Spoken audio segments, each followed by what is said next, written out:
Everybody could take their seats, please. We'll go ahead and get started on time.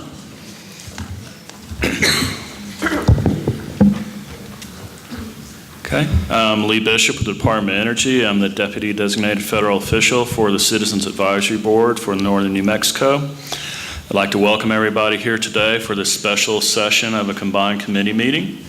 We'll go ahead and get started, and it's my pleasure to recognize the CAB Chair, Carlos Valdez. Chairman Valdez. Thank you. My name is Carlos Valdez. I'm chairman of the Northern New Mexico Citizens Advisory Board. And the advisory board is chartered with cleanup of Cold War and legacy waste coming off Los Alamos National Labs. This is, as Lee mentioned, a combined committee meeting of waste management and the environmental monitoring and remediation committees. It's a special meeting, and we're very happy that we've got some distinguished guests here making presentations. And I'd also like to thank members of the public for coming in today and joining us. I guess the first thing I'd like to do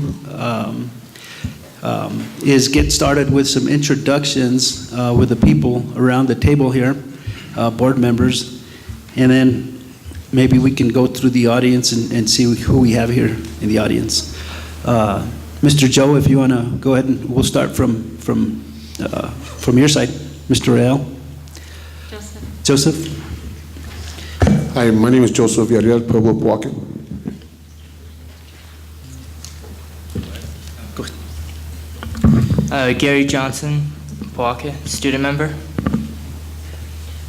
I'm Caitlin Martinez, and I'm a student member. I work for Los Alamos National Lab. Jerry Trujillo, I'm a student member at Poaque. Joey Tiano, Santa Fe cab member. I'm Doug Sayer. I'm also from Santa Fe. I'm Bonnie Lucas, and I'm also from Santa Fe cab member. Lloyd Alexander, technical writer for the cab. Manuel Pacheco, Vice Chair, Citizens Advisory Board, Ranchos de Taos. Manny Santos-Esteban, Executive Director. I live in Taos. Kate Alexander, I'm the Designated Federal Officer for the Environmental Management Site-Specific Advisory Boards. I'm Pete Majori. I'm with the DOE, Department of Energy, Los Alamos Field Office. I'm the Assistant Manager for Environmental Programs. Jeff Musso, Los Alamos National Laboratory. I'm the Associate Director of Environmental Programs.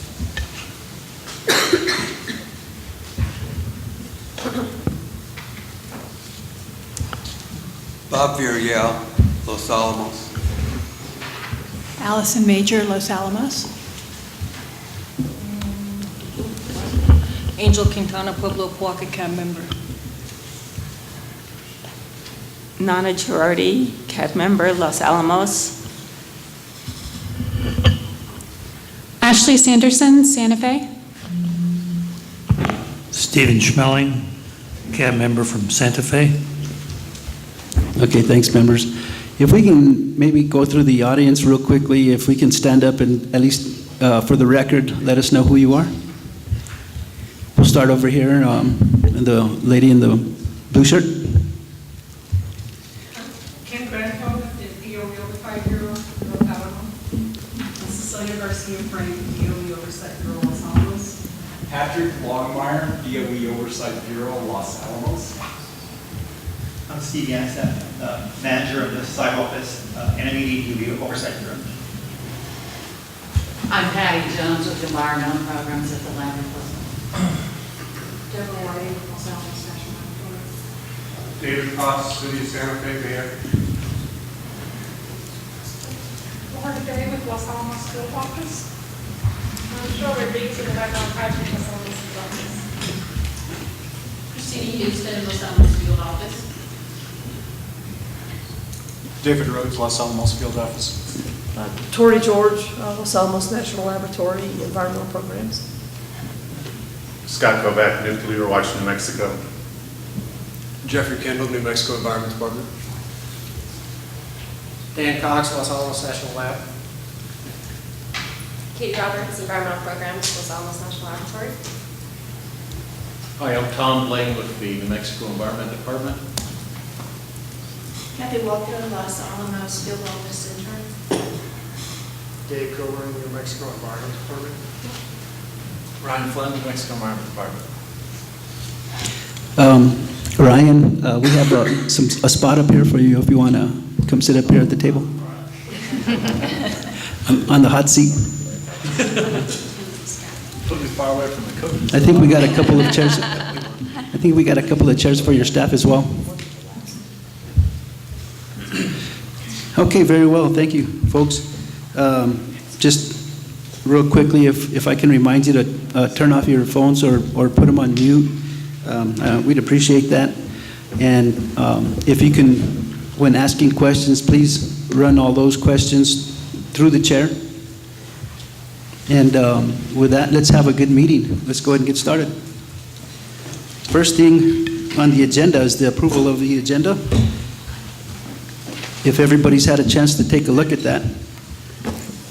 Any questions, concerns, comments? If not, I'll entertain a motion. I second it. I got a motion by Doug and a second by Joey to approve the agenda as is. All in favor of approving the agenda as is, signify by saying aye. Aye. All opposed? Agenda's approved. Next is the approval of the minutes for the August 14th combined meeting. If you want to take a couple of minutes and go through those.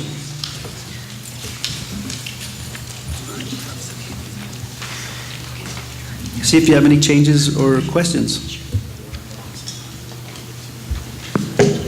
Move to approve, Mr. Chair. Second. I got a motion and a second. Do we have any discussion on the minutes? Let's take a vote then. All those in favor of approving the minutes as is, signify by saying aye. Aye. Aye. All opposed? Minutes pass.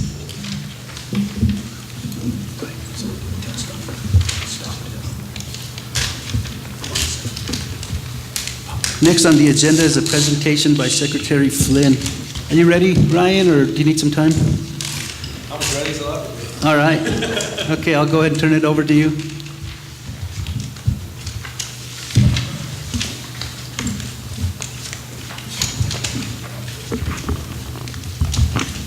Well, I'm on the agenda. Can you all hear me okay? Can everyone hear me okay, or should I speak? Okay.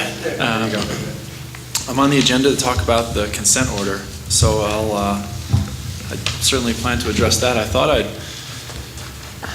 start the discussion, though, with providing an update on the framework agreement, since that was the last time I appeared here before the Citizens Advisory Board. And I think there's been a lot of outstanding progress that's been made on the framework agreement. So I'd like to begin by discussing the framework agreement.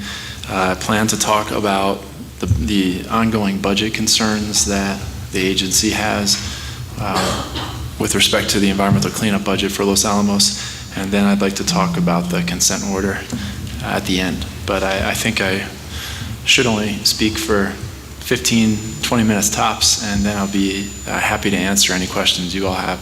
Or if a question comes up, then you're more than welcome to ask it at that point too. First, I wanted to introduce, you've heard the introductions of some of my staff that are sitting in the audience, from particularly the DOE Oversight Bureau and Dave Coburn from the Hazardous Waste Bureau. But up at the table with me today, I have my new General Counsel, Jeff Kendall, who's seated to my right. And Jeff will be playing an integral role moving forward on the consent order and on the Los Alamos cleanup. He's taking the position that I occupied as it related to this issue before I was promoted. And then to my left is Tom Blaine. And Tom is the Division Director for the Environmental Health Division for the Environment Department. Previously, our Hazardous Waste Bureau and our Groundwater Bureau, but as it relates to the Citizens Advisory Board today, are really focusing more on Hazardous Waste Bureau and DOE Oversight Bureau issues. The the Hazardous Waste Bureau was previously housed in our division called the Resource Protection Division.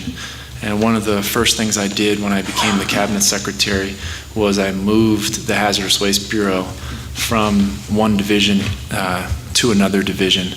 And I don't really, was kind of reluctant to really go into the org chart and make too many changes, but I felt this was extremely important for one and only one reason. It was because of the confidence I have in Tom Blaine and in his ability to manage projects. So I really wanted, as the Secretary, to have a strong leader working for me and overseeing what are the two most important environmental issues that the Environment Department is dealing with right now. One being the Kirtland Air Force Base fuel spill, which is being addressed by our Hazardous Waste Bureau, and the other being the ongoing cleanup effort up at Los Alamos, which is also being addressed by our Hazardous Waste Bureau. So there's no real rhyme or reason between how our organization is structured with respect to how the bureaus fall within divisions right now. It was purely a decision that I made based on my confidence in Tom and wanting to have the right person in charge of these projects.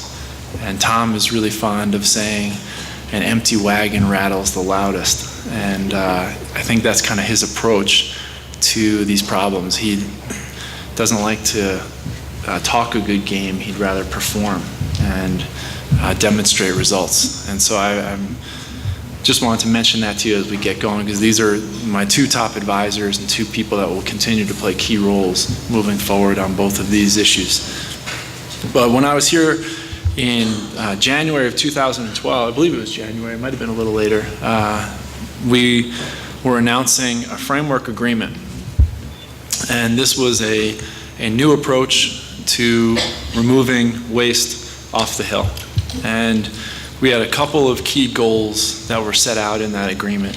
The most prominent being the removal of the transuranic waste, the 3706 cubic meters of transuranic waste that was currently being stored above ground up at Los Alamos, to have that fully removed by June of next year. And we tried to set an ambitious but at the same time reasonable goal. And at the time we knew that the budget was going to be something we were all kind of grappling with, some of the budget realities we were facing. But we made it clear that we expected this goal to be met come hell or high water, put it that way. We set this goal, and we really wanted to show that we can work together with the Department of Energy and prove to New Mexicans that we take our cleanup role very seriously as a regulator, and we wanted to demonstrate success. And this wasn't a layup, and we still haven't completed this goal. But I am very, very pleased with the results that we've seen thus far. In 2012, Los Alamos set a record for the number of shipments of transuranic waste from Los Alamos to WIP. And that number was 230. And it was 59 more shipments than their previous record. Los Alamos is processing waste in 4 facilities up at the lab, and they're working 7 days a week. Monday through Friday, they're working around the clock, 24 hours a day. Simply put, we've been able to do more meaningful environmental cleanup in the past year and a half up at Los Alamos than we had in the previous 6 years under the consent order. And I applaud the efforts of the Department of Energy and their staff to make this a priority and to show results. And that's what my bottom line is as the Cabinet Secretary. That's the expectations I have from my staff, and that's the expectations I have for myself. I don't want to talk a good game. I want to demonstrate that we can clean up these sites, and we can do it by working together with the federal government and working together with stakeholders like the WIP, and we can do it quickly. Now, the original date that the Department of Energy and the state had agreed upon for completing all of the cleanup up at Los Alamos was by the end of 2015. And that was the date that was set out in that consent order, that we would have all the environmental contamination up at Los Alamos cleaned up by 2015. Now, this was a mistake. This was a date that was proposed by the Department of Energy, and it was agreed upon by our agency. And I've talked to our staff about kind of our feelings at the time this date was set, and our staff thought this was an unrealistic goal from the get-go. But we still agreed to it. And I understand, from where the department is sitting, why you would perhaps agree to that date. If you have the regulated entity telling you we're going to clean this up in 10 years, which you believe is a extremely ambitious time frame, then why would you want to discourage them from doing it as quickly as possible? So I'm not faulting my staff or any of the people that made that decision at that time. I don't want to insinuate that I fault them for that decision. But in hindsight, I think that decision to set a date that we believed was unachievable was a grave mistake on our part, because the minute you set that date, you created expectations in the public who look to us, look to the regulator, the state, and expect us to hold the regulated entity here at DOE accountable to meet that date. And they want this mess cleaned up as quickly as possible, and they take it very seriously.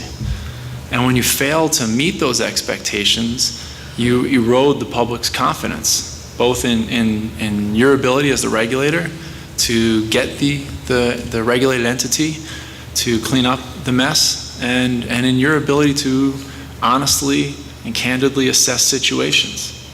And so in hindsight, I do regret that we were in a position in January of 2012 when we signed the consent order where the Department of Energy had to come out and tell this board and tell the public that we're not going to meet that 2015 deadline.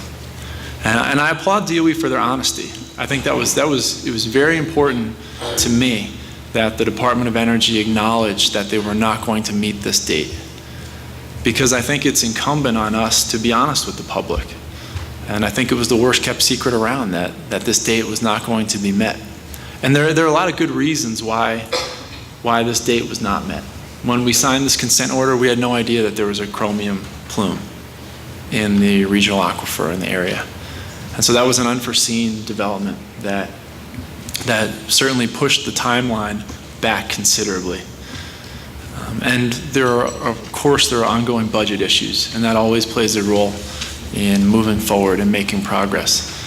But I think we all, well, I'll speak just for the Environment Department, our agency. We need to be honest with the public about expectations and deadlines. And even if it's not a pleasant conversation, I think you need to be candid with the public and tell them exactly what you think and what you believe, and avoid creating unreasonable expectations. And in positions like mine, and where you're only here for a couple of years and then you move on, and it's someone else is holding the bag when the deadline comes, perhaps that's easy. But I'd like to, moving forward, avoid that. I think my focus is on cleaning up. We want it done as quickly as possible, but we want it done right. And that's what our goal is to get this done right, not set these arbitrary dates, but really let's focus on the near term. Let's focus on what is achievable now, and let's demonstrate progress. And with the date, it will work itself out. And if we focus kind of on the here and now and on short-term goals, I think we'll be in a stronger position over the long term, rather than just picking a date and saying, yeah, we think we can do this in 10 years, even if we have no real idea about how feasible that is. So I do think that was a mistake, and I appreciate the candor of the Department of Energy in acknowledging that they were unable to meet that date. And to be honest, that was critical for the Environment Department at the time in moving forward with this framework, because we felt like we need to start on the right foot, and starting on the right foot is to acknowledge and to create and not to create expectations in the public that are unrealistic. But looking back at where we were in January and where we are right now, I'm feeling extremely confident in the progress we've made. And so I think it was difficult in the beginning to acknowledge that this date wouldn't be met, but I think we've put in place a plan and a framework that's allowed us to really achieve some great results. And so the fact that the Department of Energy has dedicated the resources it's currently dedicating to meeting this goal has given me a lot of confidence in working with them going forward. I think it's also given our staff at the Environment Department a lot of confidence in their willingness and desire to work with us. And I think that was something else that we needed to repair. I think the relationship between the department and the Department of Energy was fractured. I think there were some, there were some areas where we were working well together, but I think there was a lack of trust on both sides. And I think, the Department of Energy felt the same way about the agency. But we were able to, through this framework, we set a goal, and we've been able to, I think, start to repair the trust that we were lacking a couple of years ago. And I think now that we're starting to demonstrate some progress, I feel like people on our side are really buying in and really want to see this goal met and really want to help solve problems. And I've been very impressed with my staff and their willingness to step up, and I've been very impressed with the Department of Energy's commitment moving forward. The other priorities in the framework agreement were to remove all the newly generated true waste that's stored in MDAG by December 31st, 2014. And given the progress that they've made on the 3706 campaign, I believe that they remain on track to meet that goal as well. They also, we made it clear that we expect the Department of Energy to continue to focus on addressing the groundwater contamination, specifically the chromium plume. And the difference I've seen in a year and a half up there is also, it's amazing. If you haven't toured the area, I shouldn't offer tours on behalf of DOE, but I think it's really seeing what they've done is very powerful, because it wasn't there. They just didn't have that infrastructure a year and a half ago, and now they have 2 extraction wells, and they just completed a pilot test for pumping and treating through one of the wells, and now they're moving on to the 2nd extraction well and doing a pilot test on that well. And this, again, is all directed at addressing that chromium plume. And this infrastructure wasn't in place until it wasn't in place a year and a half ago. And again, we've seen outstanding progress from the Department of Energy on this, and I appreciate their efforts in that regard. Our 3rd priority is to continue to be vigilant in monitoring potential impacts to the Buckman Direct Diversion Project and protecting the city of Santa Fe's water. And we've seen, we've got a very sophisticated network in place to monitor stormwater events and to monitor turbidity in the surface water for that diversion. And we continue to monitor that, and we're very confident in the infrastructure and the work that we've done to make sure that there will be no threats to the city of Santa Fe's public water. I'm sorry, I believe it's not just the city, it's also the Santa Fe County as well. So we're very, very pleased with the framework, and we believe it has been successful so far. But I don't want to start dancing before we've crossed the goal line here. So I think it's important to let my colleagues at DOE, who are sitting, some of which are sitting at the table, know that while we're very, very pleased, we're not satisfied. And we won't be satisfied with respect to this particular framework until they've completed all the goals that are set forth there. So while we applaud all their efforts, and we're very happy with the work and dedication we've seen so far, we expect them to keep it going. and to keep the momentum moving forward. Wanted to next talk about the funding, and basically we just want more money for cleanup, in a nutshell. And I think I'm preaching in the choir here when I say that. But we continue to remain concerned about the impact that a continuing resolution has on environmental cleanup up at Los Alamos. I've met with officials from other states who share similar concerns to us. Unlike those other states, we were able to have the, I don't know if it was unprecedented, but it was highly unusual move where the Department of Energy reprogrammed $45 million of additional funding to addressing the environmental cleanup up at Los Alamos. And I believe I met with the OMB back in Washington, D.C. I was with a number of representatives from Governor Martinez's office, and we were involved in discussions for months related to the reprogramming request. And based on my meeting with the appropriators, with OMB, I really believe that the success we've had on this framework agreement played a direct role in the confidence they had in allowing this funding to move forward. I also believe that the confidence that headquarters had in the path forward with the state allowed them to make the decision that we're going to take money from some other areas and dedicate it to Los Alamos, that we're worth the investment, that money will go toward to cleaning up, which is what we want. But right now, with the continuing resolution and sequestration, I believe the budget for cleanup is at about $173 million. Under just a continuing resolution without sequestration, it's about $188 million. For last year, with that reprogramming, we were able to have about $213 million for the environmental cleanup. Under President Obama's budget for FY14, he had asked for $220 million for the cleanup. What the governor and the congressional delegation would like is $255 million for the cleanup. So you can see there's a pretty big gap between what we'd like and what we're getting. And when you compare what we get with what other sites get, such as Savannah River in South Carolina and Hanford in Washington, our $200 million is peanuts.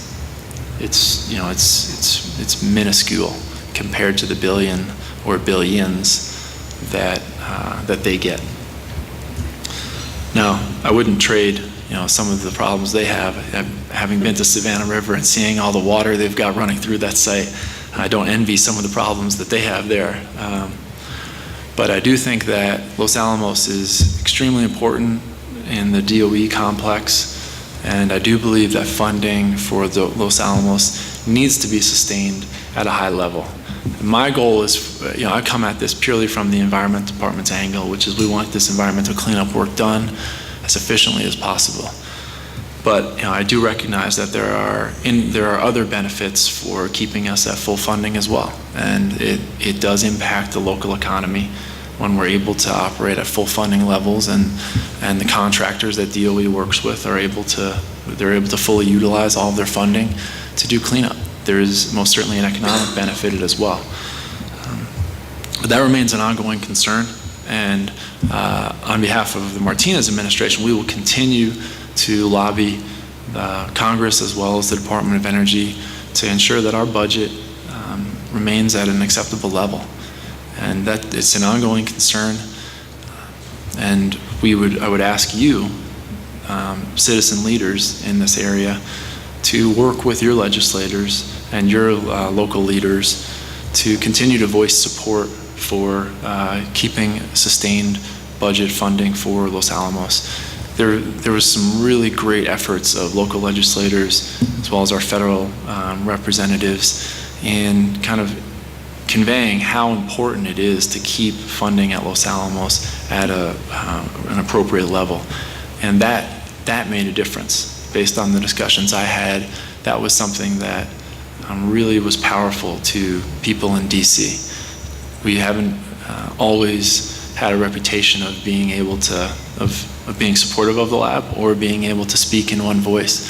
And while we can certainly disagree about certain aspects of cleanup and perhaps priorities and those types of things, I think we can all agree that we want there to be robust funding for environmental cleanup at Los Alamos. So I would encourage you to continue to work with your leaders and anything this board can do to continue to make sure that they hear back in DC how important it is to sustain funding for Los Alamos.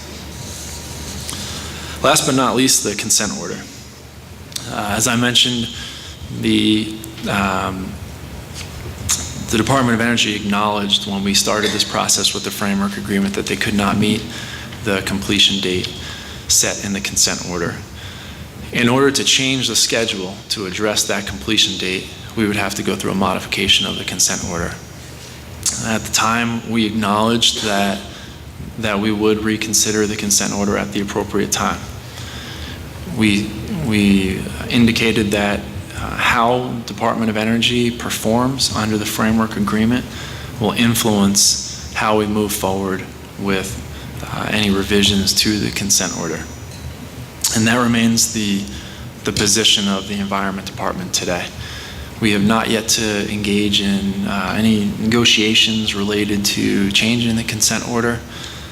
We believe at this point it's still premature to engage in those discussions, but we do recognize that if we continue to see the progress and the framework agreement if it is successfully executed, then we will absolutely need to revisit the consent order and set a new schedule. Just want to talk kind of generally in terms of concepts, because I would not want to prejudge how we would make a decision on the consent order. I would indicate, well, first and foremost, if and when we were to engage in any, if and when we were to consider changes to the consent order, there will be an opportunity for robust public participation in that process. There will be public comment on any changes to the consent order. There will at least be one public meeting. I anticipate there will be more than one public meeting. And there will be a full opportunity for the public to participate in this decision and to make their feelings known. Again, I don't want to prejudge or predetermine exactly what sort of changes we would make to the document, but I will say that I like this, just kind of consistent with my previous statements. I really like what we've done with the framework agreement. I like a risk-based approach. I like having the department identify these are our highest priorities based on risk. And I like the idea of milestones, like short-term campaigns, if you will. Like we were like this framework agreement where we have it was a short-term campaign to address this one area that we felt was a high priority. And I felt like breaking down this really complex and kind of overwhelming project into smaller, manageable tasks and address those smaller, manageable tasks in a way that's prioritizing the highest risk and moving down the line makes the most sense moving forward, rather than just saying, okay, the date was 2015, the date's now going to be 20X. I think it's more important to make sure that we move forward in a deliberate, intelligent, and risk-based manner. And so that's my, those are just my kind of personal feelings about if we were to change the schedule on the consent order, how I would like to see that schedule go. A risk-based approach and focusing on short-term, manageable goals. One of the things that I think bogged down the department and Los Alamos was that I think we kind of were all over the place in trying to do the work under the consent order. I don't think we were kind of focusing on, this is our campaign, like what we have right now with the framework agreement. Get the TRU off the hill by this date. There's a clear objective, a clear goal there. And everyone understands what that goal is. And they're able to then kind of take ownership and move on that. And then we leave it up to the regulated entity to figure out how they're going to meet that goal. But we define that goal and then try to kind of get out of their way and let them accomplish that goal. I think kind of in the past, maybe we were all over the complex, all over the facility, and focusing on many, many different problems. And I think that if you kind of have too broad a scope, you're really not able to, first of all, focus resources. And then you're also, it takes a much longer time to demonstrate progress. And I think that demonstrating progress is critical, not just to the public, but also to staff, like for us, and I think for DOE, that when you're able to say, hey, last year we did this year we broke a record, that feels good. I think people buy into that and get excited about it, and it allows you to kind of move forward and really demonstrate some good progress. When you're kind of managing a bunch of different projects all at once and you have a lot of balls in the air and you're not able to kind of articulate, this is exactly how much progress we've made on this issue this year, that it can be a little bit deflating. You can, I think you can understand why people would start to feel like, well, we're kind of getting bogged down or we're in a rut.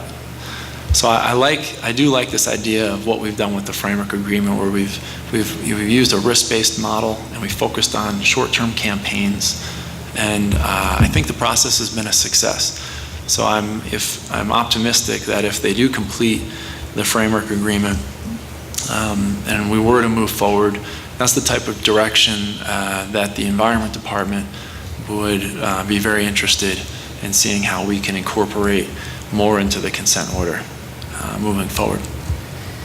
So with that, thank you very much for inviting me here, and I'd be happy to answer any questions you'd have. Thank you, Ryan. Jeff and Pete, would you like to reply? Anything? Mr. Chairman, thank you. Pete Majori from the Department of Energy. I just wanted to thank Secretary Flynn for his comments and observations and leadership. I think we have done a lot of great work up there under the framework agreement. A lot of important hard work is yet ahead of us. And Mr. Secretary, I just want to reassure you that we're not taking anything for granted either. That you're right, it wasn't a layup, and we're still working real hard to meet those milestones. So. Thank you. One of the other things that I wanted to mention, Ryan, in your modest presentation, is that right now the environment has a really good working relationship with the labs, and the approach that Secretary Flynn has is that he wants to use the funding, which is very limited, for actual cleanup work, and really opposes applying fines, which he could have done so many times. And I really appreciate that approach of looking at funding as a cleanup tool and not a way to collect money. And also to thank you for granting so many extensions on the consent order already. I know that there's plenty of extensions out there that you've granted based on that, and so we really appreciate that very much. Questions from the board? Yes. Oh, hold on, before I get there, Jeff? I just kind of want to, our people are really excited about the progress too. I mean, it's kind of an overall team or partnership in what we've put together, but I'd like to think, and as the Secretary Flynn talked about, success begets success, and what we're looking at is really kind of modeling what we've done on 3706 and what we've done in moving forward with the chromium contamination cleanup to other areas of cleanup across the laboratory in the same type of approach. But I think the other thing that's essential in this shorter term success and getting real work done is it hugely affects our ability to get funding in the next year. And appropriators are much more willing to fund projects and fund work that provide value, that show results, and being able to have an approach that's getting the work done, but then can very visibly show that, I think is critical for our path going forward. So I appreciate the remarks. I don't know that we're shooting long three-point shots at this time, but they're certainly not, they're not layups. And like you said, there's as you kind of referenced, the hours that we're working, there's a lot of people that are working really, really hard to make this happen. And they're the ones that really deserve the credit as we move forward on this. So thank you. Thank you, Carlos. Thank you, Jeff. If I could just respond to the point Jeff made too. Well, first of all, I would point out that I would embarrass Jeff a little bit. We were a little nervous when Michael Graham left the facility. We had a good relationship with Michael. Michael is really doing a great job, and we obviously have confidence in Pete and all the staff that we were working with up there. But we were a little worried. And I'm sure they were worried when Dave Martin left too. So change can always be a little bit of a concern. But we've been very impressed, first of all, with Jeff. Jeff he was kind of the perfect person to come in and do this job. So been extremely impressed with his dedication. On the funding side, we're working together and we're trying to accomplish a common goal. But we're still the regulator. And our job is to hold, is really to hold DOE accountable and to move forward to ensure that progress is made. And so we trust but verify. And we had heard a lot of stories about the lack of confidence that the appropriators had in Los Alamos. But we thought it was important. We didn't want to take DOE's word for it. And we believed them, but we wanted to trust but verify. So we went and met with the Office of Management and Budget and met with some of the key staffers for key congressional committees. And Jeff is absolutely right. That was the sentiment we received over and over again, which is we don't want to just throw good money down a hole. And they felt like they had really lost confidence in New Mexico and in DOE's ability to clean up the site and work with the state. And so there was a reluctance to I can assure you that $45 million of reprogramming never would have materialized without the progress of the framework agreement. That the fact that we were able to show that we have a plan, that we're moving forward, and that we as a regulator are pleased with where this is going, I think that gave a lot of confidence in the appropriators that this is an investment that's worth making. And we do need to hold the Department of Energy accountable, and we recognize that. But it's easier to write a check than it is to actually go out and clean up and perform the work. You can line item some penalties and just kind of say, oh, this is going to be part of our operating expenses, but you're taking that money away from cleanup. So we absolutely do agree we want every dollar that's been appropriated to be spent on cleanup. And I couldn't agree more with Jeff that, that was the sentiment I heard repeatedly when we went to DC and met with a variety of different people, was they felt like New Mexico was a bad investment, that we're just going to send money there and it's going to one way or another end up in the general fund for the state, and it's not going to actually clean anything up. So I do absolutely agree with that statement that without the confidence from the appropriator in our path forward, we wouldn't have gotten that $45 million. And I'm hopeful that we'll be able to continue to see that number. Like I said, I'd like that number at closer to $250 million, not south of 200. Thanks. Unfortunately, for the fiscal year beginning 14, I think Los Alamos is having to start at, because of continuing resolution, like around 170. So they're going to have their work cut out for them. Yeah. Okay, let's go to questions from the committee, and we'll go ahead and start with you, Bob. Okay, let me see. Is this the right? It's on. I'm curious about the chromium plume. How do you determine that there is an acceptable endpoint to the chromium plume problem? Well, I'll start, and then I'll pass it over to Tom Blaine, the division director. But I think first of all, groundwater contamination is a long-term. The cleaning up groundwater contamination, it's not a a short-term endeavor. It's going to be a long-term effort. Sorry, the noise I was wondering if my phone or something was too close to the microphone. With respect to the chromium, I think the goals are, number one is containment.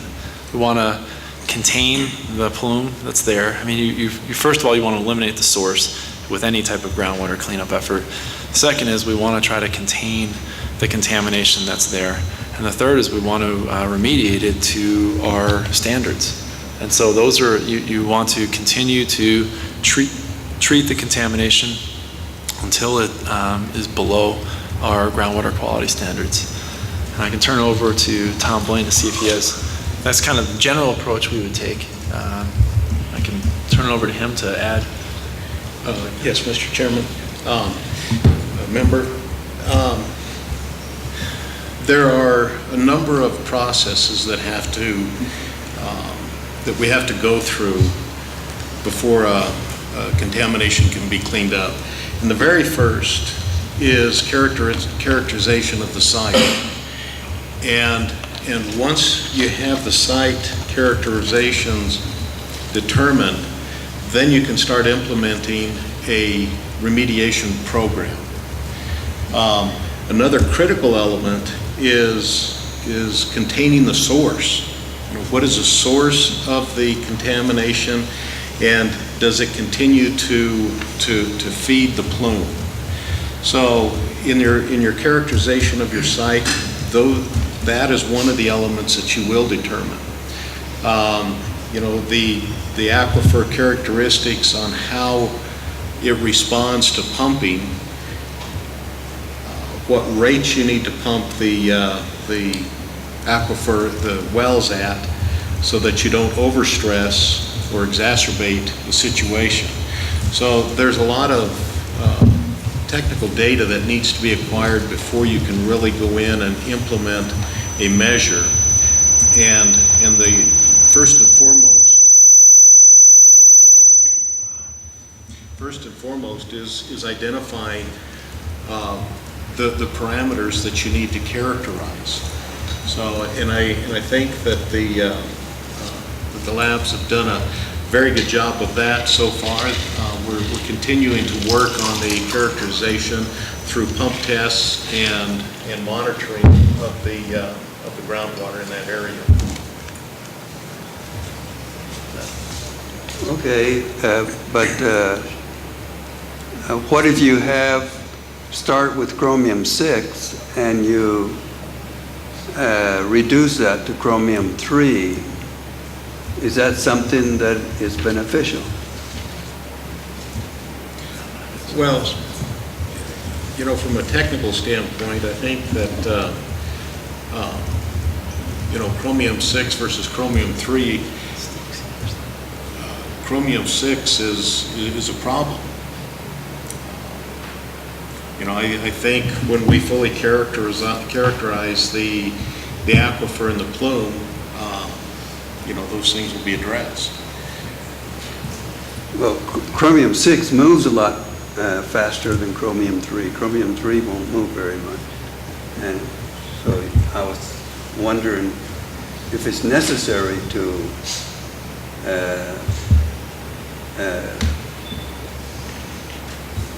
reduce the chromium-6 that is mobile to chromium-3. Well, you know, I think that if we had if it was completely up to me and I had something that I could just magically change that Chrome-6 to Chrome-3, absolutely. That would be the absolute safest thing to do immediately. But we don't know how to do that until we have the site fully characterized. The reduction of the Chrome-6 to Chrome-3, you know, will happen naturally.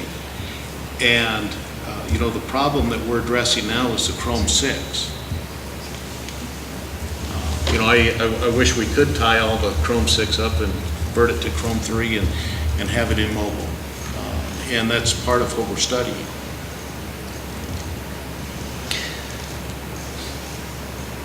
How much sharing of solutions is there with other laboratories on similar problems? Cover that one. So on specifically on the chromium contamination, the work we started out with, Savannah River really runs for the DOE, the National Environmental Laboratory. So plus they have a plethora of water contamination and pump and treat systems that are operating at that laboratory.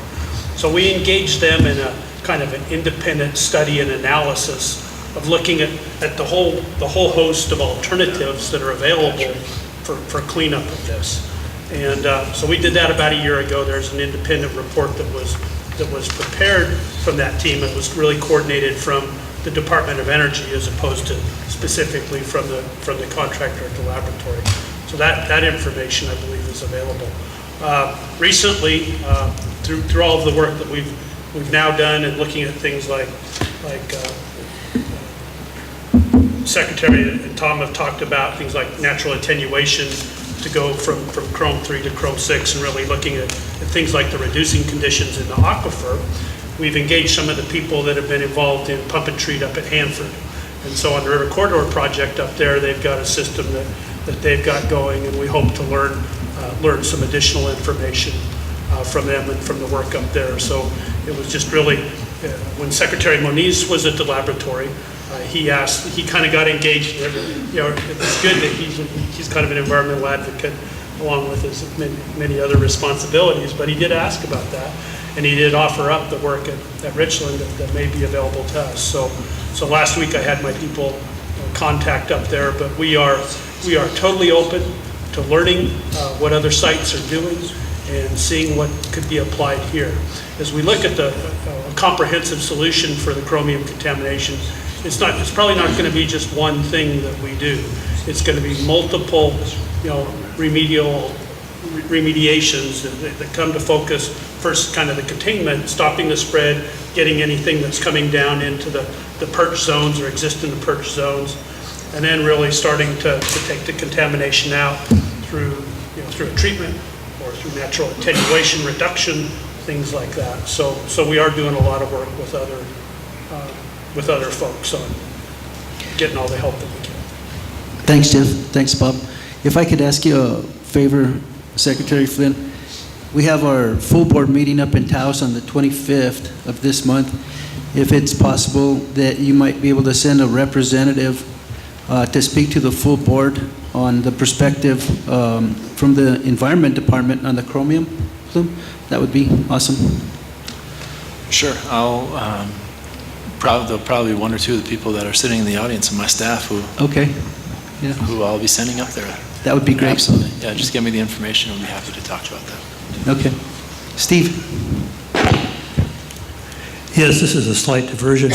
One of the reasons that the 3706 campaign has been able to be successful is that there is a place to take that waste, namely WIP. Currently, there is a request, as I understand it, to modify the WIP permit, which would allow it to take some additional kinds of waste with somewhat unknown consequences. And I know you've put it on a track for a decision at some point, but I wonder if you could speak at all to the schedule which we might expect for dealing with this request in terms of public meetings or other information. Not what you're going to decide, but simply what the schedule would be to make the decision. Sure, I'll try. It's difficult because we're to talk about a process that hasn't yet begun. So I think until you actually know, the process will in some ways be governed by the changes we're making in the document. If we're just talking about changes to the schedule itself, I think the public process, there's a 60-day comment period. There is an opportunity to request a public hearing. The department responds to all of those comments, during the comment period, I believe between days 15 and 45, there would be a public meeting held. So, it's difficult to kind of talk specifically though about a schedule until we understand kind of what sort of changes we would be making to the document. And at this point, we haven't really got there yet. I do think that it's not a short-term process. I think it's something, probably about a 9-month process from start to finish. If we work hard and we're efficient, each public comment we receive, we have to respond to, and we have to consider, if we try to negotiate issues, if there's disagreement in advance of a public hearing, we try to negotiate with stakeholders to narrow those issues, hopefully eliminate them, but many times that's not possible. So you try to narrow as many of those issues down as possible. So I'm sorry, I'm speaking kind of generally. It's just I'm not really in a position to be able to kind of give you a set schedule at this point until we know more about what we're dealing with. Thank you. Do you know when we might expect a schedule? I think as soon as we're ready to start sitting down and have discussions, we'd come out with a schedule. Once a modification is made, like a proposed modification, that would be publicly noticed under the current consent order process. And I think at that time we would be in a better position to assess exactly what a schedule would look like going forward. It's difficult with, there's a saying that my father is really fond of called men plan and God laughs. And so we're kind of in that, just as it's difficult to set a cleanup schedule when you don't know what kind of, exactly the nature and the extent of the contamination you're dealing with, it is really kind of difficult to set a schedule on a legal process when you don't know really the nature, the extent of the changes that you're dealing with. So I do think that at the time, once we kind of know what types of changes are being contemplated, then we'll be in a better position to set out a kind of a reasonable plan. And I do think it's about a 9-month process. It could take longer depending on how acrimonious the changes are. But I think, if we move efficiently, it's about a 9-month process. Thank you, Steve. Thanks for your honesty on that one. Ryan? Manuel? Mr. Chair, Steve beat me to the punch, so I won't ask any questions. But I will make a couple of comments. Secretary Flynn, first off, thank you for your briefing. It's a breath of fresh air knowing that if you look around, we don't have any empty seats. The collusion between the two entities, NMED and also the folks from DOE, it goes to show that it's a different climate, and we're all sitting here with a common cause. We have one goal. In my opinion, I think that's big strides that we've made, not only as a board, but also as a federal entity and as a state entity. And the one thing I do ask is let's not get complacent. Secondly and finally, I've worked with Mr. Tom Blaine there in the past, so you got yourself a heck of a project manager. That's all I have, Mr. Chair. Thank you, Manuel. Allison? Thank you for being here, Secretary Flynn. Thanks. I work in public relations, so I'm often an advocate for the public and simplifying things a little bit. And a lot of times in these meetings, the topics we talk about are so big and have so many players. We talk a lot about the how, and we think about the lack of information and how we would deal with things once that information comes forward. And what I'd like to ask you a little bit about is to fill in the blanks, even though the information isn't there, perhaps in a hypothetical scenario kind of a way on the chromium issue. And with that preface, the way I'm going to ask that question is what I'm hearing is obviously not continuing to put chromium into the aquifer is the first step. And I understand that's not happening anymore because they don't flush the tanks with chromium. anymore. So then containment is the next thing. So in order to understand how containment is measured and how, what makes the most useful way to characterize the evidence that containment has occurred, for me as just a person of average knowledge of hydrogeology, I think, wow, if there's underground water in the rocks and stuff, you can't put an underground fence around that. So I wonder what containment means. And I'm not asking you to say X, Y, and Z has to happen, but I'm saying what might it look like to say containment has been achieved. And then, of course, characterization and remediation, in my mind, would be natural follow-ons to that. But with an elementary knowledge of hydrogeology, the containment question is difficult for me without an example of maybe what containment has looked like in other situations similar to ours. Does that seem clear enough? Yeah, no, it's a good question. It's crystal clear. I'm going to confess to some of my own shortcomings here. I'm a lawyer by trade, so your elementary knowledge of hydrogeology might exceed my limited knowledge. Which is why we have outstanding, we hire smart people, and we steal occasionally. I'm looking at one in the audience. We steal people from the lab occasionally too. But in my understanding, and they can jump up and correct me, well, two points. One is we can't evaluate containment until we understand the nature and the extent of the plume, and that was what Tom Blaine was talking a little bit about. We've got some really good information on the plume, but there's still more information we need to acquire. I don't think we really, you can correct me again if I'm wrong, but I don't think we really know where the toe of the plume is. And there's a monitoring well that we've been working in consultation with the San Ildefonso Pueblo about installing that. We've got a lot of good data, but we still have a gap that we really need to fill. So I don't think we can even get to the portion. And Patrick, you can speak in a minute too if you want. I'd be happy to have you jump in and take a complex problem and simplify it. But I think there's still some data that we need to acquire, number one. Number two, my understanding of containment and the way I'm referring to that is we want to stabilize the contamination. Once it's stable, it's not moving. And that is, in my mind, when we've achieved a degree of containment. Okay. And now I'll let Patrick, who was raising his hand, kind of fill in the dots or correct any statements I made. This is one of the people we stole from the lab, so.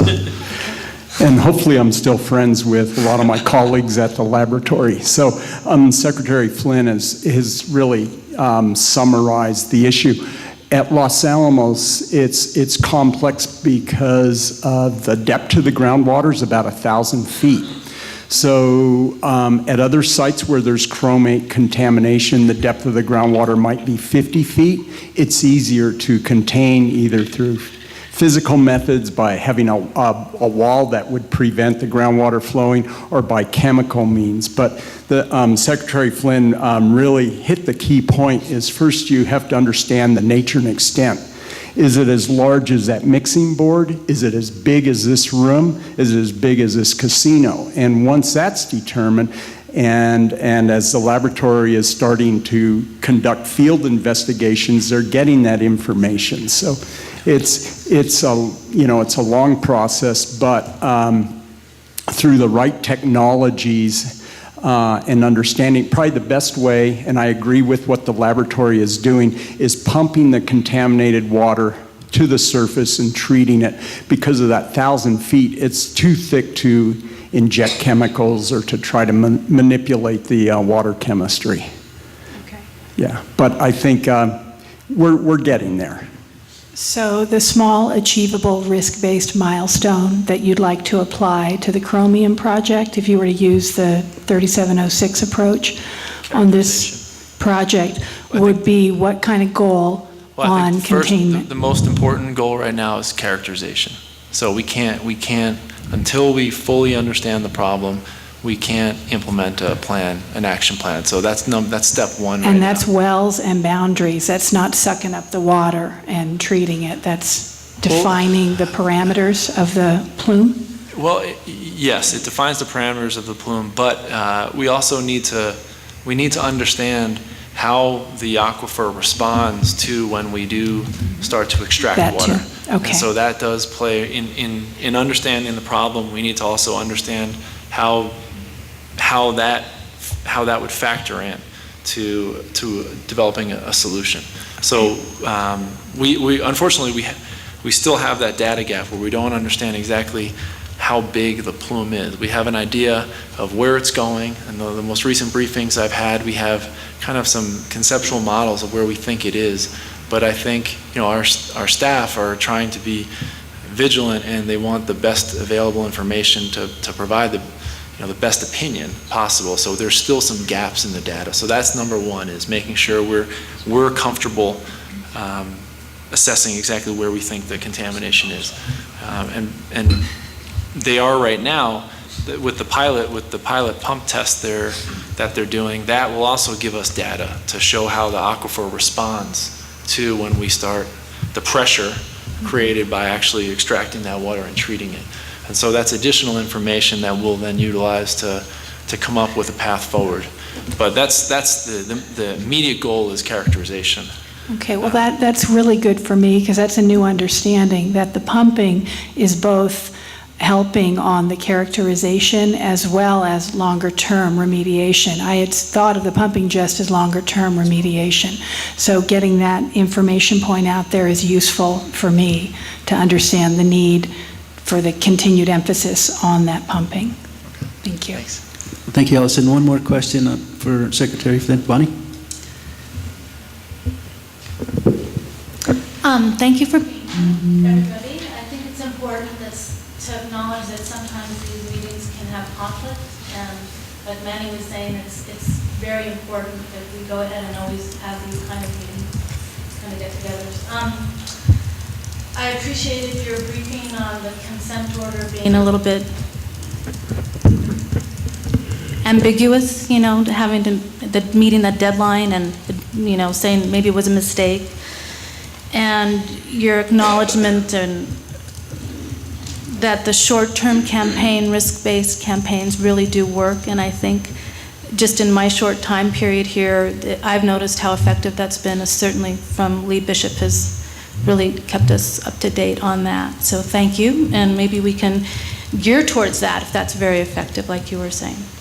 Then I have a question, and the question is, could you speak to a little bit, if you're familiar with the mercury storage facility that's been proposed down in Andrews, Texas, and then possibly maybe they're talking about putting some of that mercury and WIP, and how familiar you are, or what's going on with that, if anybody knows?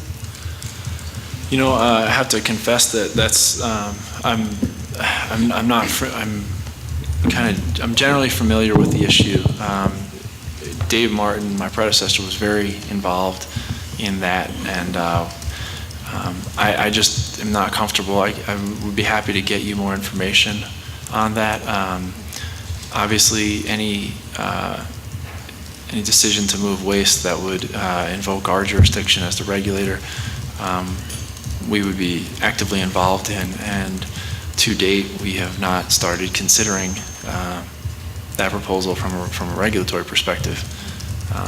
I'm very familiar with WCS, the facility down near Andrews, Texas, and as it relates to Los Alamos, they've been a huge resource for removing the transuranic waste. And as a New Mexican, I can't, tell you how good it feels to see our waste go to Texas and wave goodbye to them across the border, because frequently other states are sending their waste to New Mexico. So I'm familiar with the WCS facility. I'm not really sure if the mercury facility you're talking about is affiliated with WCS or not, but perhaps Lee will jump in. Just to get as many ears on that subject is really my purpose in bringing that to the attention.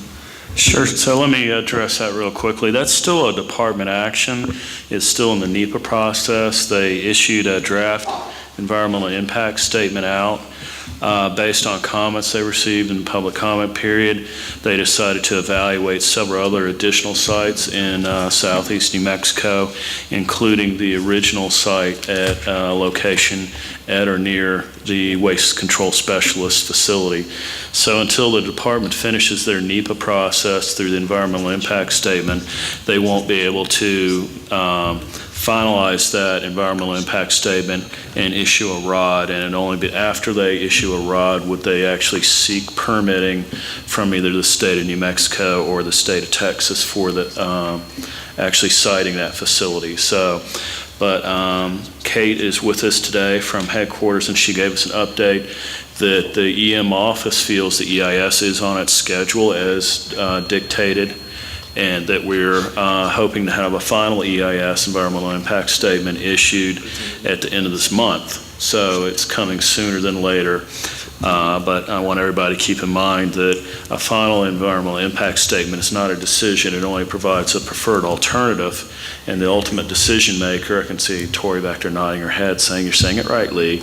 It's not until the it's not until the record of decision that you actually have a decision made. So the preferred alternative may not be the selected alternative, but hopefully we'll have some kind of indication of the direction the department's moving at the end of the month. Right, the supplemental will feed the final. The supplemental, they issued the final. This is a supplement to evaluate additional, you're correct, additional sites. So is that what you're looking for, Bonnie? That's fine, thank you. Okay. Thank you, Bonnie. Thank you, Lee. Brian, thank you very much for your presentation. And again, let me reiterate, if ever you need to use this cab as a sounding board, we're here for you. And so, well, I appreciate the input. I mean, I think it's important to hear from, as many citizens as possible in making these decisions. I think there's some, I try to get outside of Santa Fe as much as possible and really hear what people are saying and what people are feeling. So I'm always open to input from this board, and I really would welcome it. I think it helps us to be informed, and we represent you. We represent the state of New Mexico. So I appreciate that, and likewise, our door is open, and I appreciate all the comments and feedback you all are willing to offer. thank you so much. Best of luck to your upcoming baby. Thank you. What's the date? What's the status? Status is my wife is ready to not be pregnant anymore. Thank you. Next up on the agenda, we have a presentation. One more question first. That he's going to leave, and I'll feel like I missed my chance. Okay. And that's the 33 shafts. Could you give me your opinion on the 33 shafts and where we should be looking at what we should be doing with that? Well, I think that the 33 shafts are right now going through the NEPA process, where they're going to begin. Have they begun the NEPA process yet? Or Scoping. Yeah, we're scoping. Okay. So that process is, the NEPA process is lengthy, and so unfortunately, I think we'll evaluate the alternatives that are discussed in that NEPA process, and certainly we will participate and provide feedback, and we'll evaluate the preferred alternative that's identified through the NEPA process. I don't really have any specific feelings one way or another at this point regarding what the ultimate, the best final remedy will be. I think I need more information before we can determine exactly what the best path forward is. I do think that when we talk about short-term goals, that's not there won't be a decision on the 33 shafts within the next 2 years. I think that's going to be part of a longer-term effort to finally remediate Area G, and that's going to be I'm aware of some of the different options that are being explored for how you can remediate those shafts, but I'm not in a position at this point to opine as to what what I believe the best path forward is, I would rely on my staff and really solicit their feedback before formulating an opinion. Right now, we've just had discussions about kind of generally about what are possibilities, but I haven't received any type of definitive recommendation from staff. And I'm not a fan of the NEPA process, just in case you're wondering. Thank you. Kate, are you ready for your presentation on membership? I am. Good. So, thank you. I'm happy to be here. Often when I go to the various sites, people think something's wrong. Nothing's wrong. Just so you know that. I work with all of the boards. There are 8 boards of the Environmental Management Site-Specific Advisory Board. And one of my responsibilities is visiting them, seeing how the boards are functioning, hearing the stories, the issues that the boards are looking at. So that's why I'm here today, in addition to bringing some information on an issue that I understand there's a great deal of interest here, and that is member appointment. So I thought what I'd do is go quickly through what it means to be a federally chartered board. And I think that will give you the framework for understanding why the membership process is what it is and why membership requirements are what they are. And I have this.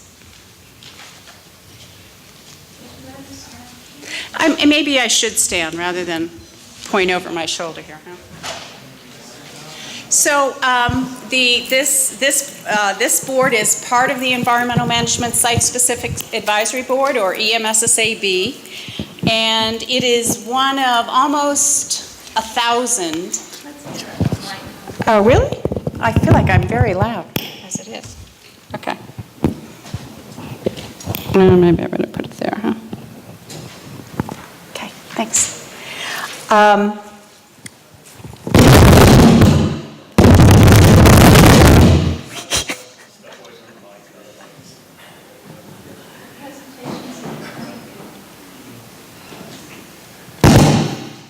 What's this touch?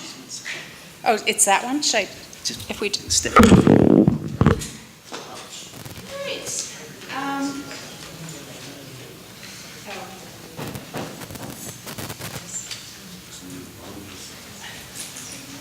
Okay, so there are about 1,000 federally chartered advisory boards across the government. DOE has, the Department of Energy has about 22. The EM program has, anybody know? How many? 8. No, because the EMSSAB is chartered as one board, and it has 8 local components to it. So, no, there are 2.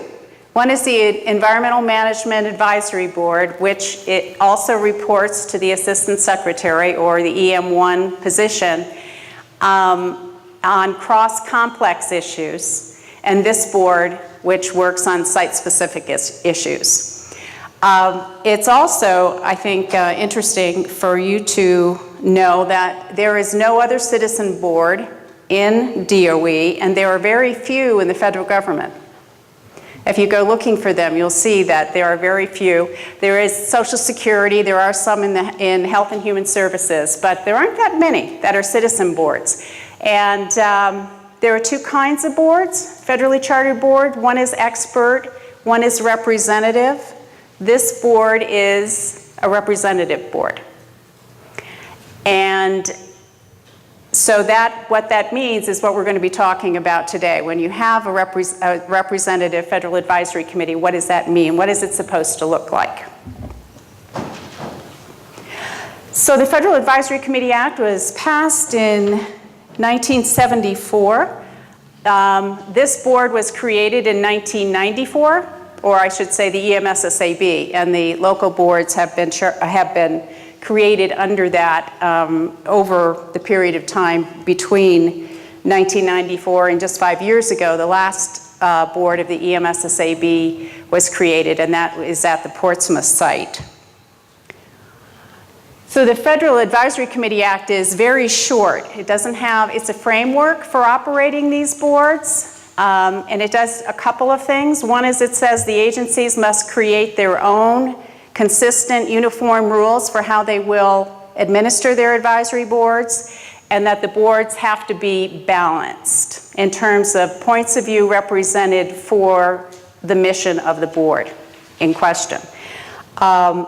It has a few other provisions, but as the law goes, if you ever want to look it up and look at the unannotated law, it's like 5-6 pages. It's very short. The 41 Code of Federal Regulations are the regulations that expand on the Federal Advisory Committee Act. Underneath that is DOE's Advisory Committee Management Manual. That's fulfilling the requirements, telling how DOE will run its advisory boards.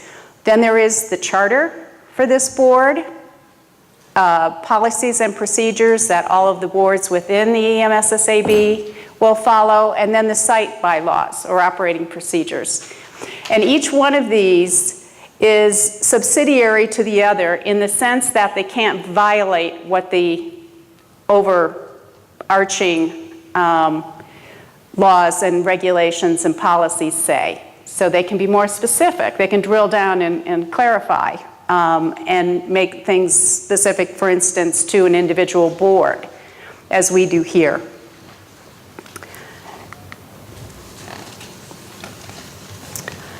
Okay, so balanced membership as appropriate to the board's mission.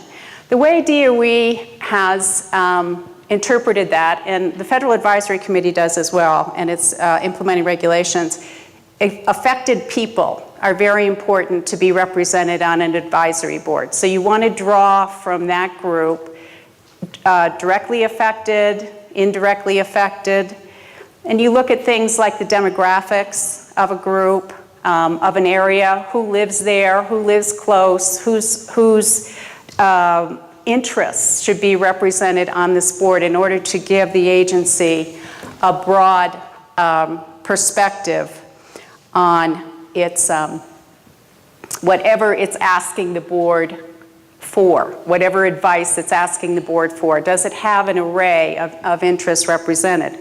I skipped over one of the slide back there with the smoke-filled room on the Federal Advisory Committee Act. If I can say FACA for the Federal Advisory Committee Act, instead of repeating that each time, it was created in order to bring to light what was supposedly taking place in smoke-filled rooms on Capitol Hill. The public did not know who was giving the government advice. There was no way to monitor who was influencing government, who was being asked to the table, and who wasn't. So this was supposed to control that process and also control the number of these advisory committees, because at the time, apparently, there were advisory committees all over the place. Agencies were funding them, and there was no management of them, no monitoring of that process. So this whole idea of balanced membership comes out of, if you don't have only special interests in a room, who should be there? You know, who would bring a diversity of views to the discussions at hand? Okay, just a couple of fine points here. There is no quota system. When you look at the various factors for diversity, you are trying to give opportunities for different points of view on an ongoing basis. So it's not something that we say we need 2 people from the Lions Club or another civic organization, that kind of thing. We want a spectrum, and so we look at the group as a whole. Every time there's a membership change, we're looking at the whole group. Okay, the appointment of advisory committee members is actually a responsibility of the secretary of any department. It's interesting, I think. Not very many laws target that level as the person who's responsible for membership on these boards, but that's the way it works. And in the case of the Department of Energy, the secretary has delegated that responsibility for this board to the EM1 person, right now Senior Advisor David Heisinger, or the Assistant Secretary, should David ever be confirmed. We'll see. Okay.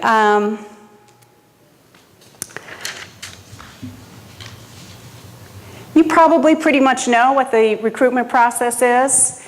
Manise and Lee talk about, and the executive committee and others on the board talk about, do we have any voices that aren't represented on the board? Where should we be recruiting for people right now? At the executive committee today, they talked about wanting to bring more women on the board.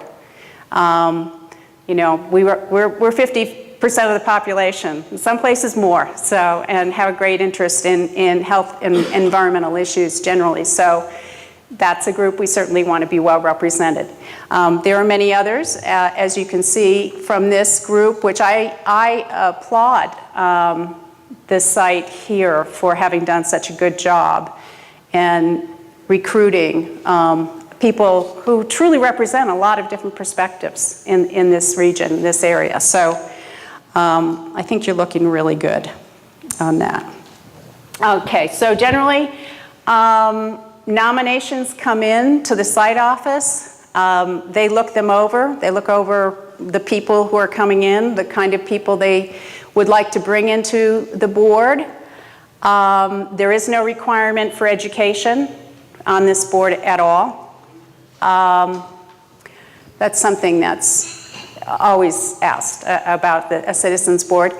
And then it goes to headquarters, and it goes through a lot of different steps. And I'm going to show you the next slide, which looks scary, and it kind of is. I'm going to show you it. And first of all, again, don't shoot the messenger. We have to do it this way. The Committee Management Office at DOE, which works with 22 boards, has determined how this process has to work. And so we have to do what they tell us we're going to have to do. And they have a lot of boards, 22, with about 900 members in the department to keep track of. So thus this slide. These are all the steps in the process once it gets to headquarters. Okay, so let me just point out a few. These are abbreviations, as you can see. EMCC is the Correspondence Center. They track it to make sure it keeps moving. I'm sure everybody is happy that they're there, so it doesn't sit on somebody's desk. It comes to our office, we're the 3.2, and to the External Affairs Office after that. There's a management office that looks at all of the policies and procedures across the EM program and DOE. The Executive Secretariat, the Committee Management Office, you'll see those throughout. It goes back and forth sometimes. And then GC is General Counsel. It can be slow in General Counsel sometime because they're going to be looking most closely for the balance of the board. Who's on it, and could there be potential conflicts of interest? Who are their employers? That kind of thing. And do they have a management position with an employer, particularly if the person has business with the agency or is a contractor of the agency? They're going to see where they are in the money flow. So it is very scrutinized. It also goes to the White House liaison, which is kind of interesting. I don't really know what they do with it. We just put it out there that it does go there. Associate Deputy Secretary, and so on until it goes to the Assistant Secretary, is signed and passed on. Let me say that the process starts at headquarters 150 days before the membership terms expire. So that's a long time. And this is why. Actually, a lot of that is in the drafting process. We're getting it ready between our office and Manise, making sure it's in the right form and that we understand everything that's being conveyed going in. So we're going back and forth a bit. Okay, how are we doing? Since 1994, the EMSSAB has generated about 1,400 recommendations across the sites, 74 of them accepted. EM senior management is very pleased with the performance of the boards and continues to believe that they have value to the agency and the decision-making process, which is why they are rechartered every 2 years. That charter comes up and the agency has to submit its reasons and its evaluation of the boards and whether they contribute to the mission of the board, because if they don't, we're not supposed to be spending taxpayers' money on them. But we have a very productive board. Finally, very important to being able to have people who have dedicated their time as volunteers to this effort is member satisfaction, your satisfaction. Yeah, everybody wishes there was more money, particularly for their sites, and so does the agency. And sure, there are recommendations that I think board members many times would prefer that the agency accepted as opposed to saying they couldn't. However, overall, the members report satisfaction with this process and their roles in it. So we're very pleased with that. So that is it for me. That is all I have, and I'm happy to take any questions on the membership appointment process or anything else. Okay, I've got a question. Oh, okay, Bob.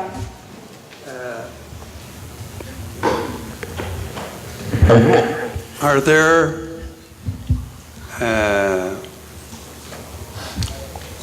topics that are similar in kind between, say, Los Alamos and some other site? And is it appropriate for two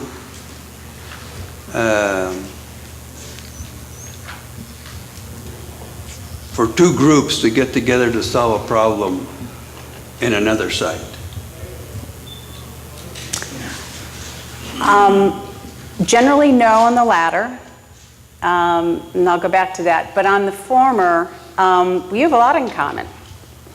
You are working as advisory boards to site management on the environmental cleanup, first of all. You're dealing with hazardous waste and radioactive waste. There are similarities in some composition of that waste. There are similarities in some ways that it was discarded and some contamination scenarios. So there are similarities, and I think there are things that are of interest to the groups, the various groups, and that is a big part of our chairs meetings. The chairs meet twice a year. Carlos is getting ready with Doug to go to the one in Portsmouth next month. And it's at that place and that time that issues are shared of common interest. And I think it happens with some good frequency, actually, that they do discuss issues. On cross-site involvement, if the issue is the same, it might be. It generally does go to the chairs, though. One of the issues, there's the budget issue that has come in. Carlos submitted, which all of the chairs will vote on. There is one on recycling, metal recycling, that the chairs will consider as well coming up. And what was the other one? There's one more out there. Washington? Oh yeah, it's a mapping. It's a graphic tool. They're asking for a graphic tool on disposition pathways. Where does the waste go from all of the sites? Where is it supposed to be going? And I think they're talking about a combination, also transportation, along with that. So there are opportunities for that, but most of the boards have their own work plans. There's so much work going on at each site that they're focused in that way. I'm just thinking in terms of Hanford. It was designated as the leading site that the director wants to solve the problems. And they have a lot of problems, but we don't know what they are, other than there may be leaks in the reactors. But we have a lot of reactors. Director's number one priority, who are you talking about? What's that? Who are you talking about? And we know Hanford has the biggest budget, right? What's But by volume, it does have the most waste on the site. So we know that. Right? And it has some very big problems right now. Very big problems. Are there problems that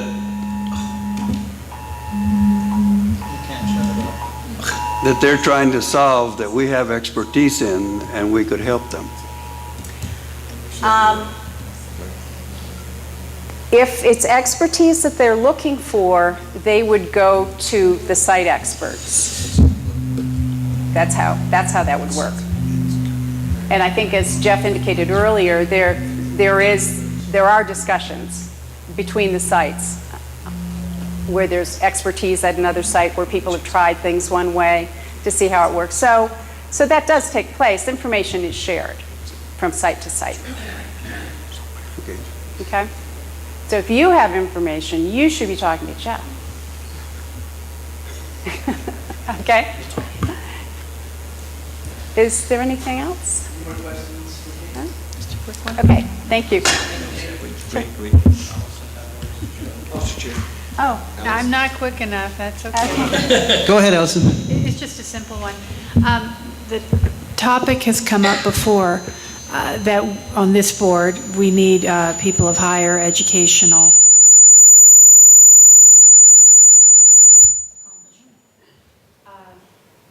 And you said that this board is a representative board with no educational requirements.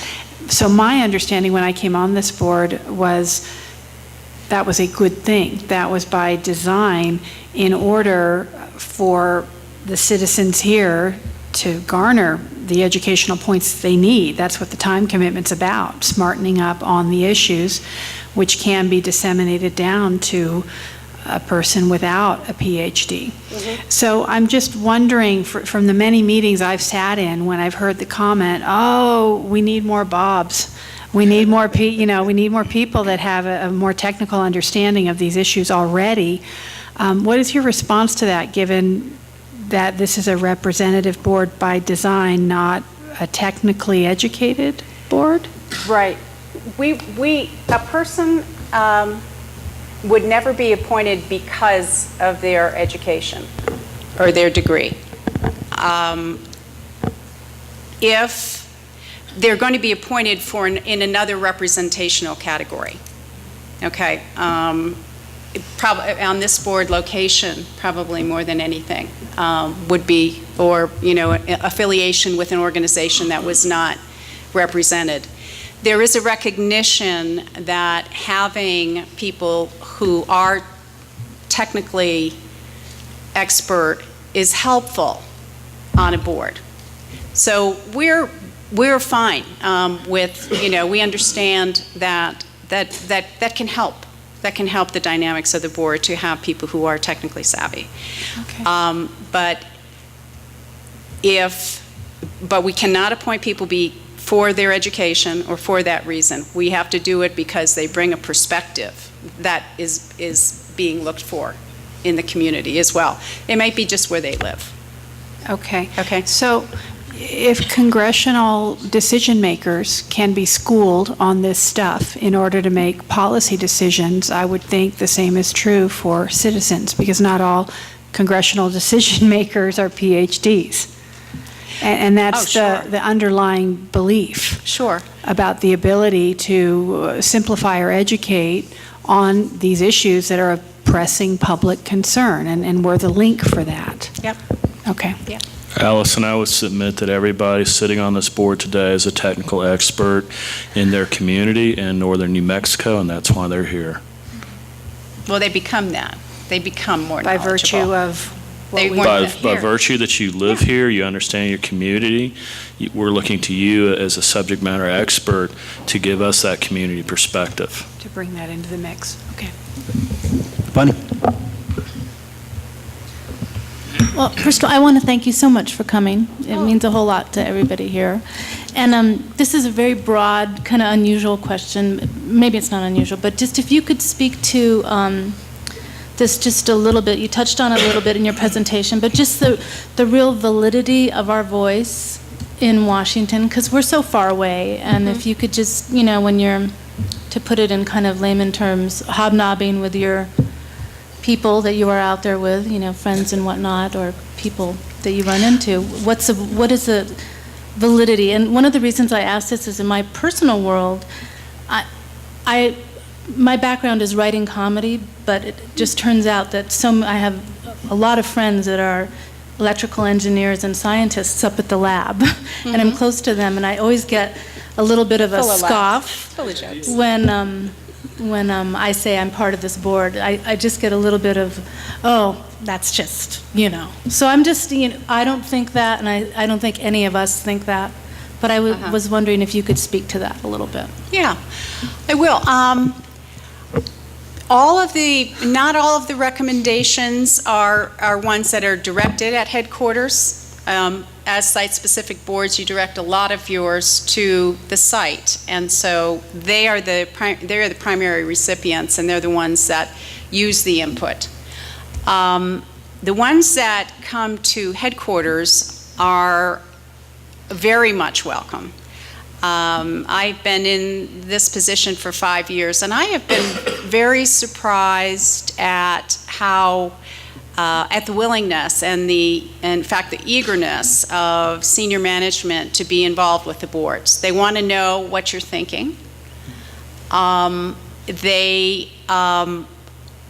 Especially, at budget time, they like to have your budget recommendations because they will go with your input to OMB and say, this is what we're getting from the community. That's very helpful to them to have your input. For one thing, federal agencies cannot lobby. I don't know if you know that. We cannot lobby Congress, all right? But we can say the citizens in that group, in that area say this and present your work as evidence of that. So I think within the agency, your input is held in very high regard. It's seen as very valuable. And I know it is from talking with Lee and others here at Los Alamos. Very highly regarded. I think today's meeting demonstrates that. You have the Secretary of Environment for New Mexico here today. This is the third meeting, the original January 5th meeting where we released the framework agreement, and a lot of that was based on your original recommendation. The December meeting, again, from your recommendation, where we looked into the below-ground retrievals, including 33 shafts, and our announcement that we would conduct additional NEPA work on the 33 shafts. And then today, this is probably one of the top 6 CAB meetings we've ever had, at least while I've been here, as far as, quote, making history. I mean, this was a landmark meeting today. And I think Taos, we're going to have some additional momentum with the Chrome work, with our invitation back to the state to continue to explore the Chrome work. And maybe there is or is not a recommendation. Maybe we're on track with the Chrome work and you agree once you get fully briefed in. Maybe there's a perspective we're missing and we're looking for that recommendation as well. And from this discussion, I'm kind of gelling my own thought of this. This is, you all are a set of experts on your community in northern New Mexico, and that's why you're here. If you're a PhD, spectacular. If you're a soccer mom or a soccer dad, that's fine. We need those perspectives. We've got plenty of PhDs on staff already. We need that community perspective, and that's what we need from you. Before I get to the next question, I'm going to go ahead and open up public comment and invite anybody out in the audience to step up to the microphone and voice your concern, ask questions. I'm fine if you guys want to continue your conversation. Anybody else?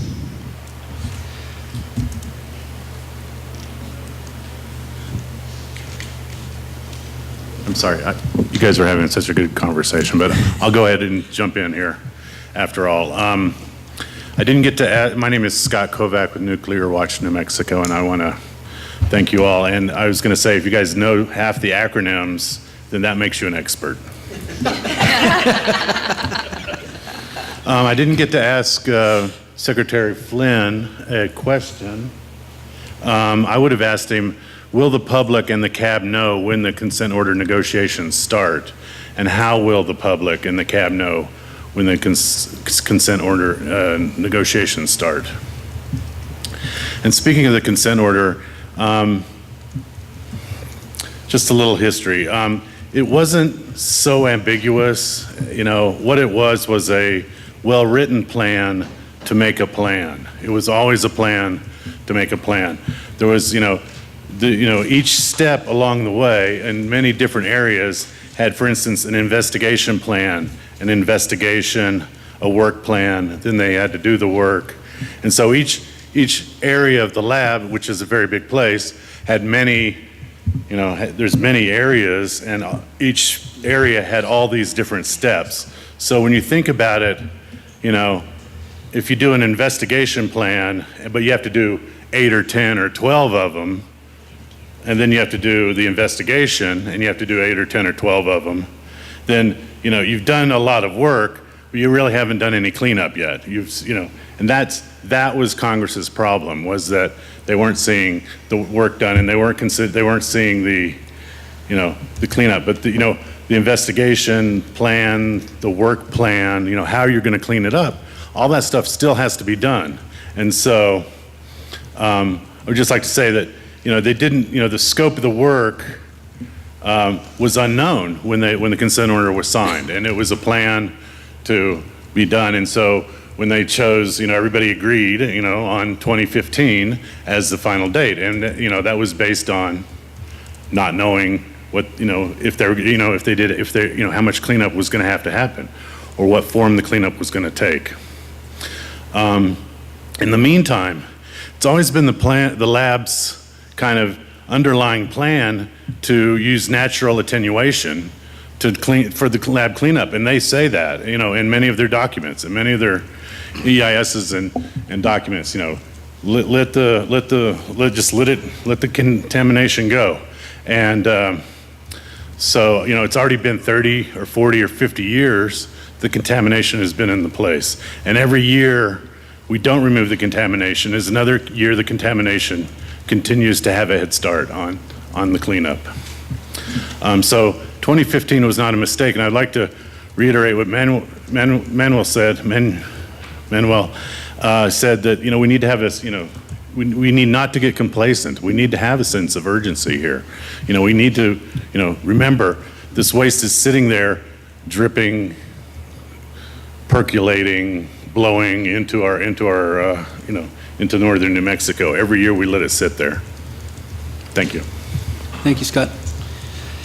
Is there anybody else in the audience that would like to step up to the mic? With that, I guess we'll go ahead and close public comment and get back to questions. Just one. Mr. Gerard. Thank you, Mr. Chair, Mr. Alexander. Thank you for coming, explaining the process, that 21-step You gateway. counted? Yes, I did. Not including Meneses and Carlos and everybody else. I just want to let you know that it's a great honor to be on this board.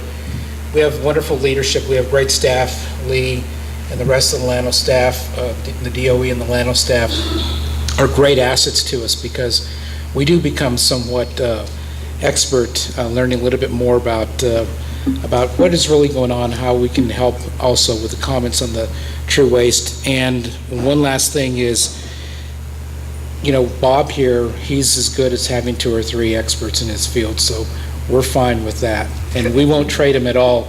If he wants to try to, partner with another group, we'll lease him out.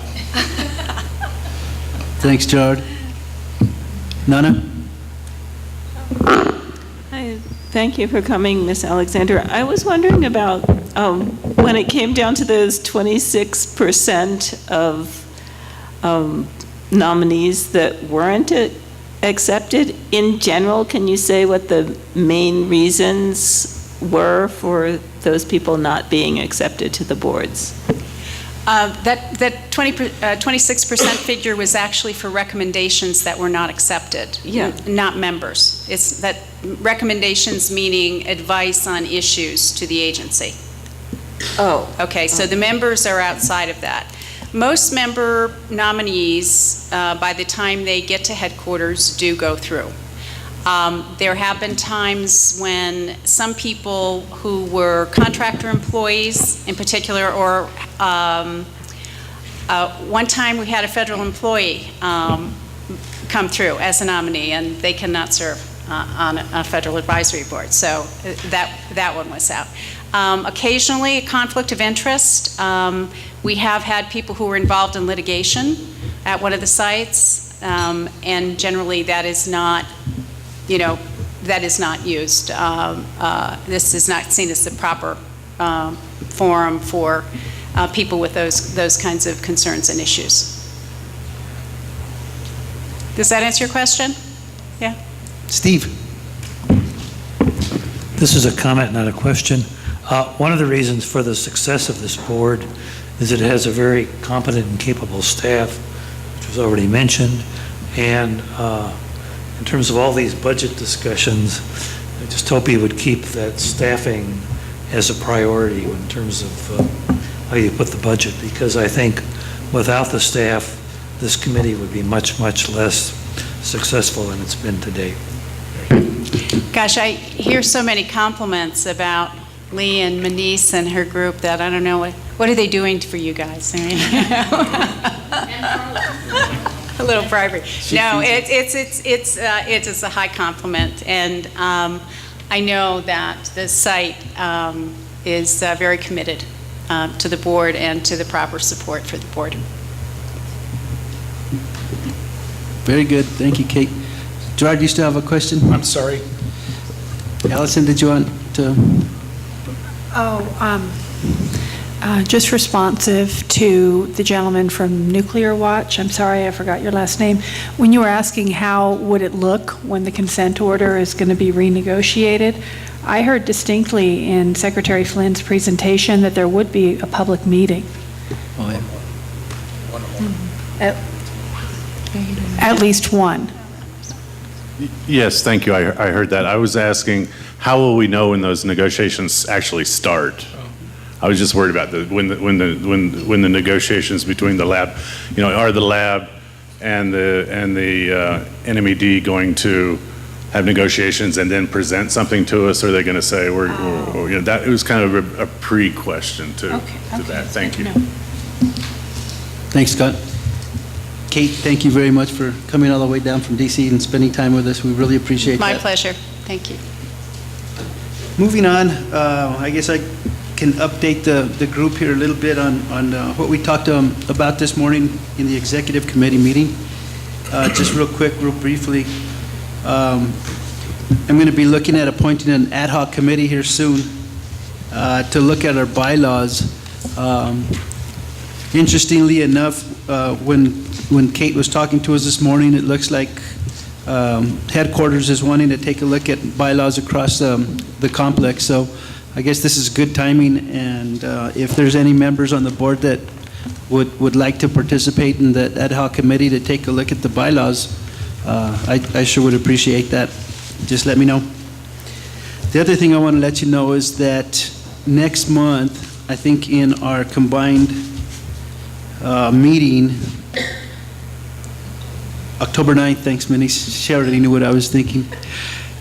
We're going to look at electing chair and vice chair of each of those committees as well. So if you guys want to think about it from here to there, about sitting in as part of the executive committee, I'd appreciate nominations or volunteers to be chair or vice chair. And of course, the membership that we have in there now is more than willing to take on another year of that. So just keep that in mind. travel. Like Kate was mentioning, next month, I think it's the middle of October, there's the National Chairs meeting in Ohio. And then in November, we have a tour of the WIP facility, so keep that in mind. And I think, Manish, you mentioned something about maybe a new board member tour of Llano? Yes, Mr. Chair, has that been confirmed, Patty? We were looking at October 30th for a new member tour, but we'll give more information on that as we approach. And the last thing I guess I wanted to do was thank Nana for sitting in on that public media meeting with Secretary Muniz. I'm glad that you were able to participate in that. Thank you for doing that. You're welcome. It was interesting, and I sent out my summary, but of course the Santa Fe New Mexican reporter had a more extensive statement. And thanks, Muniz, for arranging that. Sure. Thank you. And with that, we'll turn it over to Lee for an update from our Department of Energy. Okay, I think we hit the highlights. The greater than Class C EIS is been reported. It'll be published probably by the end of the year. So we've got a couple of these EISs that we've worked out on coming out here in the next couple months. I did want to recognize our new student members. Thank you for attending today. Yeah, I think you're going to find this educational, and as noted earlier, when everybody's updating your resume, note that as part of your board activities, you were reviewed by the White House. Just saying. Might help on a college application. You never know. That's really what's going on right now. We've got a pretty tight, pretty heavy schedule this fall with tours and meetings. Hope everybody's ready to get down and get to work, get the bylaws updated, and other than that, that's what I have, Mr. Chair, unless someone has a question. Any questions? Okay. I think what we're going to do is we're going to go ahead and adjourn, but we have working committees from now until 5 scheduled. And so, members, please don't run off and leave us. Let's just take a little break, and then let's come back and meet with your prospective committees, and let's see if we can hammer out some adjustments and changes to our work plans. Mr. Chair, if I may. Okay. Just a reminder that your bi-monthly meeting is scheduled for September the 25th in Taos. I think I have everyone on my list for hotel rooms that had requested that, the Sagebrush Inn. So if you need a hotel and you're not on my list, please be sure that you talk to me. But I think I have everybody here. So please remember September the 25th, we'll have an update from the website on waste inventory. And then, as just happened today, NMED has agreed to present on their perspective on the chromium plumes. So that should be a very interesting meeting. So thank you to our new students and to our members for being here. And the chairs, I think, are going to lead discussions on your work plans, and then you will approve them or not approve them at your September 25th meeting, so that we can submit those to DOE to Lee for final approval. So thank you, Mr. Chair, for a good meeting. Thank you. Thank you all for coming. With that, we're adjourned.